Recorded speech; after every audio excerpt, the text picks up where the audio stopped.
আসসালামু আলাইকুম সবাইকে। সৌদি আরব ৫ লাখ টাকা খরচ করে আইসা আমার মনে হয় না বোকামি ছাড়া কিছু আর। দেশে সমিল আছে, সমিলে কাজ করলেই ভালো হইতো, ঠিক আছে। দৈনিক ৭০০, ৮০০, ১,০০০ টাকা হাজিরা পাওয়া যাইতো। বিদেশ করে লাভ হইলো কি?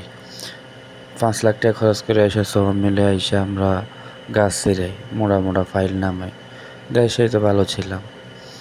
তো আমার এই সৌদি আরবের লাইফে চাকরির বয়সে কি কি কাজ করলাম কম বেশ তুলে ধরার চেষ্টা করতেছি আপনাদের মাঝে। আপনারা দেখবেন, বিচার করবেন। ভালো মন্দ তো আপনারা কম বেশ বুঝেন, সেগুলো বিচার করবেন আর কি। আমার মনে হয় না ৫ লাখ টাকা খরচ করে আইসা সৌদি আরবে মেলে কাঠের কাজ করা ঠিক হবে। তো আপনারা দেখতে থাকুন পুরো ভিডিওটা। আসসালামু আলাইকুম। আমার দালালে বলছিল আমারে যখন নিয়ে আসে, juice factory, carpet factory, aluminium factory, এখন কোনো ফ্যাক্টরির সাথে দেখা নাই। এখন আয়না ঢুকে দিচ্ছে আমাদেরকে কি কাঠ ফ্যাক্টরির ভিতরে।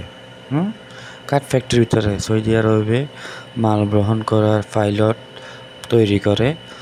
এই কাঠগুলো ছিঁড়াই, এগুলো দিয়ে আবার পাইলট তৈরি করি। কোনো এক সময় তুলে ধরবো পাইলট বানানোর দৃশ্য বা ভিডিও। তো দালালের খপ্পরে কেউ পড়বেন না। দালালের খপ্পরে পড়ি নিজের জীবনটারে নষ্ট করবেন না। ২-২.৫ বছর বিদেশ করি, আজ পর্যন্ত একটাও ক্যাশ করতে পারলাম না, ঠিক আছে। কষ্টের কষ্ট গেল, পরিশ্রম হইল, টাকা গেল, কিন্তু উপকার এলো না ১ টাকারও। বিদেশ করি কিন্তু নামের কামের না। এখন বর্তমানে আমিও অবৈধ আছি। আমিও সৌদি আরবে অবৈধ আছি। আমার কোনো বৈধ কোনো কিছু নাই। কোম্পানি আমার এক্সিট মারি দিছে। ওই সাতপিরিয়া সাতপিরিয়া সাতপিরিয়া এই মানুষ দালাল। আর আমার দালালের ছবিও তুলে ধরবো আপনাদের মাঝে, সমস্যা নাই। সবাই আমার দালালের চিনে রাখবেন, দেখে রাখবেন। ভবিষ্যতে এইসব দালাল থেকে দূরে থাকবেন। বিশেষ করে আমার গ্রামের মানুষকে উদ্দেশ্য করে বলতে চাই, এইসব দালাল থেকে সবাই দূরে থাকবেন। দালালের কথায় আপনারা মানে বিশ্বাস করি দালালের কাছে টাকা পয়সা জমা দিবেন না। দালালটা বিশ্বাস করা যায় না। দালালটাকে কেউ বিশ্বাস করবেন না। তো ভিডিওটা বেশি লম্বা করব না।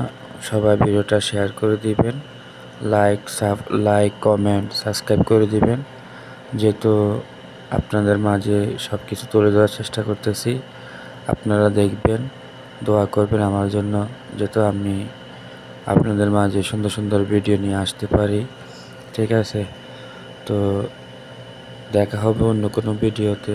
ততক্ষণ পর্যন্ত ভালো থাকবেন, দোয়া করবেন আমাদের জন্য। বিশেষ করে সৌদি আরবে বা বিদেশে যত ভাই ব্রাদার আছে, আত্মীয় স্বজন আছে, সবার জন্য দোয়া করবেন। সবাই যাতে সুস্থ থাকে, ভালো থাকে, সেই আশা করি, সেই কামনা করি আপনাদের কাছে। তো সবাই যত্ন নেবেন, খেয়াল নেবেন, পরিবারের সুস্থতা কামনা করি। আসসালামু আলাইকুম। এই বলে আমি বিদায় নিচ্ছি আপনাদের মাঝ থেকে।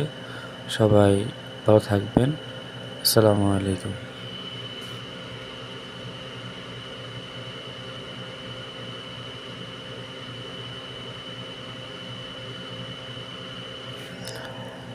সবাই লাইক কমেন্ট শেয়ার করবেন, শেয়ার করে পাশে থাকবেন।